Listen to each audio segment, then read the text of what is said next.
जय गुरु। The journey of super consciousness में हम आपका स्वागत करते हैं। ये इंसान है जो इस सृष्टि का सबसे अनमोल रतन क्यों है। कहते हैं ऋषि मुनि कि मनुष्य जन्म अनमोल रहे, मतलब इस सृष्टि की इतनी क्रिएशन है और इस क्रिएशन में इंसान ही सबसे सर्वोच्च क्रिएशन क्यों है। तो इंसान को फ्री विल मिला हुआ है और इंसान हमेशा इस फ्री विल का यूज करता है संसार को ठीक करने के लिए।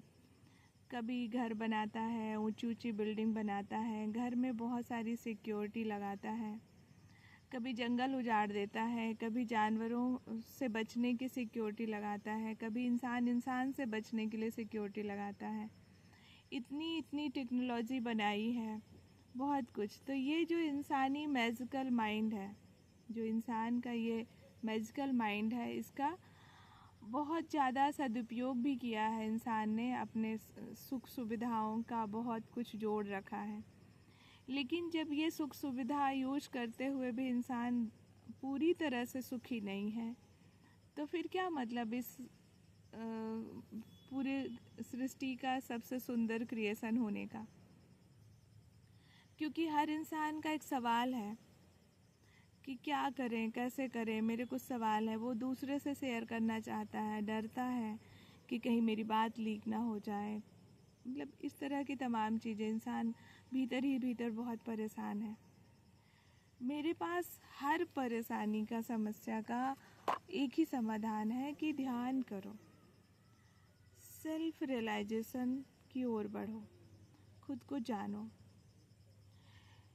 इसलिए कि मैं थोड़े से एग्जाम्पल के माध्यम से बताऊंगी कि मैं जो इंसान हूँ ना, अगर मैं ये नहीं जानती कि मैं कौन हूँ, तो जो भी करूँगी उसका कोई वैल्यू नहीं।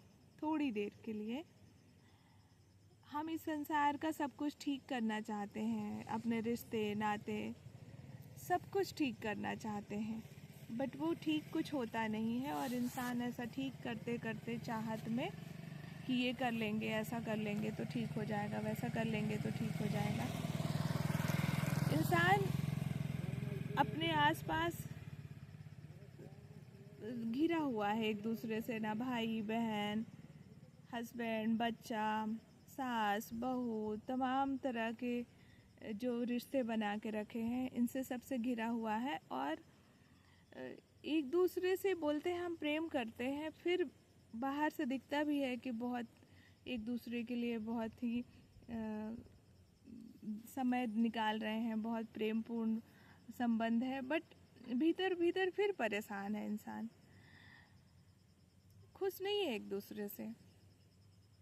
तो इसका सलूशन क्या है इस प्रॉब्लम का? मतलब इंसान इस सृष्टि का बहुत ही सुंदर प्राणी है, उसको मैजिकल माइंड मिला हुआ है, तो फिर खुश क्यों नहीं है? पेड़ पौधे कभी एक दूसरे से शिकायत करते नज़र नहीं आते, जानवर कभी एक दूसरे से शिकायत करते नज़र नहीं आते। इंसान क्यों इतना डरा हुआ है?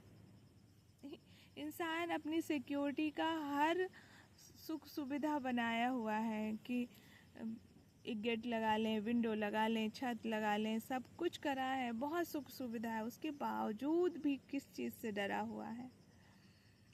तो मेरे पास तो कोई भी किसी भी समस्या का कुछ भी आंसर नहीं है। बस एक ही आंसर है कि सेल्फ रियलाइजेशन। नींद टूटेगी, स्वप्नवत ये जो जीवन चल रहा है, इससे जब जागोगे तभी जाके आप अपने जीवन को अच्छी तरह से जी पाओगे।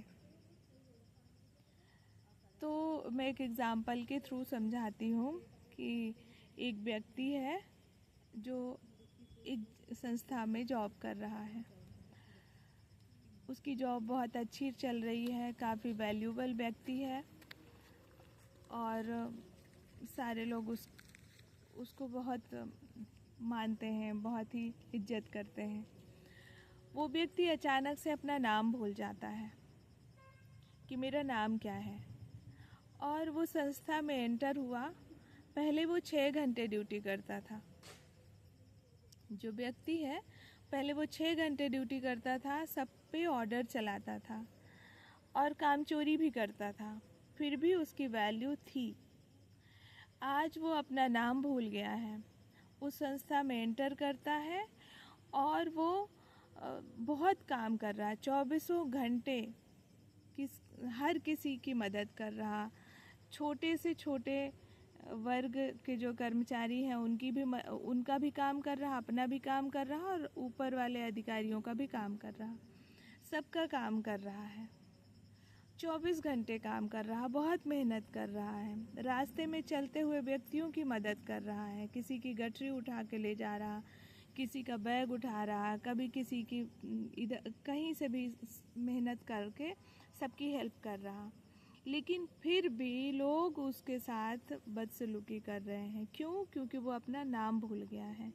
अभी उसको as a patient, psychiatric patient deal कर रहे हैं। साइकियाट्रिक पेशेंट जैसा भी डील नहीं कर रहे हैं कि ऐसा मतलब मजाक उड़ा रहे हैं, क्योंकि उसको अपना कुछ पता ही नहीं है, नाम नहीं पता, अपने काम नहीं पता, अपनी बाउंड्रीज नहीं पता, कुछ नहीं। पर अभी वो किसी का नुकसान नहीं कर रहा है, ना किसी को गाली दे रहा है, बस वो काम किए चला जा रहा है। थक भी गया है फिर भी काम कर रहा है, क्योंकि उसको काम दिख रहा है, पर फिर भी उसकी कोई वैल्यू नहीं है। तो वो ऐसा व्यक्ति कब तक चलेगा? और कोई उसकी रिस्पेक्ट नहीं कर रहा, कुछ नहीं। एक वहीं पे व्यक्ति है, वही व्यक्ति जब वो अपना नाम जानता है, ऑफिस में एंटर करता है, पूरी भाव पर्सनालिटी के साथ, बिल्कुल एकदम निश्चिंत होके, गुरूर के साथ एंटर होता है, साइन करता है, अब अपने ऑफिस में जाके अपने काम करता है और समय होते ही चला आता है घर, और रास्ते में किसी की मदद नहीं करता। फिर भी लोग उसको गुड मॉर्निंग भैया, गुड मॉर्निंग दीदी, मतलब काफ़ी रिस्पेक्टेड पर्सन है। इवन ड्यूटी में जाके ऑर्डर भी कर रहा है कि तुम ये काम कर लो, तुम वो काम कर लो, और अपने काम भी पूरी तरह से नहीं कर रहा, दूसरों से करवा रहा। फिर भी लोग उसकी रिस्पेक्ट कर रहे हैं। हम भी यही करेंगे। जो व्यक्ति इस तरह का व्यवहार करता है कि अपना दायरा बनाया है, अपना नाम पहचान के साथ आया है, तो उसके साथ हम कंफर्टेबल हैं। लेकिन कोई व्यक्ति आए जो हमारे घर में हमारा काम कर दे, कुछ भी सब कर दे, पूरा मेरा काम कर दे, लेकिन हम फिर भी पसंद नहीं करेंगे वैसे व्यक्ति को। डरेंगे कि यार इसको अपना नाम नहीं पता, ये तो पागल है, कभी भी मार देगा, कुछ कर देगा। तो इसका मतलब क्या हुआ? इस संसार में जो ऋषि और संतों ने ये कहा है कि इस संसार में हम आए हैं और हम ये नहीं जानते कि हम कौन हैं, क्यों आए हैं, कहाँ से आए हैं। तो हम जो भी कार्य कर रहे होते हैं उसकी कोई वैल्यू नहीं होती। हम जो भी कर लें, कितना ही अच्छा से अच्छा काम कर लें, हमारी कोई वैल्यू नहीं है। लेकिन इसी के साथ यदि हम ये जानते हैं कि मैं कौन हूँ, कहाँ से आए हैं, हम क्यों आए हैं, हमारे जीवन का पर्पस क्या है, और फिर हम जो भी कार्य करते हैं उसकी बहुत वैल्यू होती है। हम छोटा सा भी कार्य करेंगे वो प्रॉपर सिस्टमेटिक होगा और सबके लिए वो बहुत अच्छा होगा। तो मैं हर व्यक्ति से यही बोल रही हूँ कि जो भी आपके जीवन में परेशानी है, पहले उस परेशानी को साइड में करके, यदि आप मेंटली टॉर्चर हो रहे हो तो भी ज़्यादा फर्क नहीं पड़ेगा। जब आप ये जानने की कोशिश कर रहे हो कि मैं कौन हूँ, उस वक्त बहुत ज़्यादा किसी भी बात का आपके जीवन पे इम्पैक्ट नहीं पड़ेगा, बशर्ते आप फिजिकली टॉर्चर ना हो रहे हो, कोई फिजिकली आपको हार्म ना पहुंचा रहा हो, तो इतना परेशान होने की ज़रूरत नहीं है। आप शांति से जहाँ पर हैं, जिस परिस्थिति में है वहाँ रहिए और ध्यान शुरू करिए। ध्यान के माध्यम से आप ये जान पाएंगे कि आपके जीवन का पर्पस क्या है, आप कौन हैं, आप क्यों आए हैं इस सृष्टि में। और अब जब ये बात आपको पता चलती है तो सारी प्रॉब्लम ऑटोमेटिकली सॉल्व हो जाएगी, क्योंकि आप जब ये जानते हैं कि आप कौन हैं, आप कहाँ से आए हैं, क्यों आए हैं, तो फिर आप उसके साथ वो भी जानेंगे कि मुझे क्या करना चाहिए, कब करना चाहिए, कैसे करना चाहिए। तो जब तक आप ये नहीं जानते हैं कि मैं कौन हूँ, कहाँ से आया हूँ, तब तक आप जो भी करेंगे उस कार्य का कोई वैल्यू नहीं होगा और आप हमेशा परेशान रहेंगे। आपके साथ हमेशा बदसलूकी करेगा ये सृष्टि। तो सबसे पहले आंसर मिल ही गया है कि ध्यान के माध्यम से आप जानें कि मैं कौन हूँ और मेरे जीवन का पर्पस क्या है। जब तक ये समझ में नहीं आएगा आपको, तब तक आप कुछ भी सॉल्व नहीं कर पाएंगे। जो भी करेंगे वो सब निरर्थक होगा। यदि आप चाहते हैं कि आपका जीवन सार्थक हो, तो पहले ये जानें कि आप कौन हैं।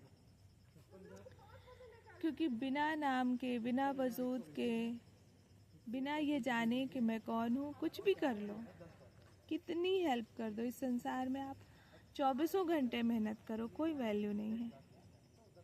लेकिन यदि आप ये जानते हैं कि मैं कौन हूँ, मेरे जीवन का पर्पस क्या है, तो आप सब कुछ जानते हैं।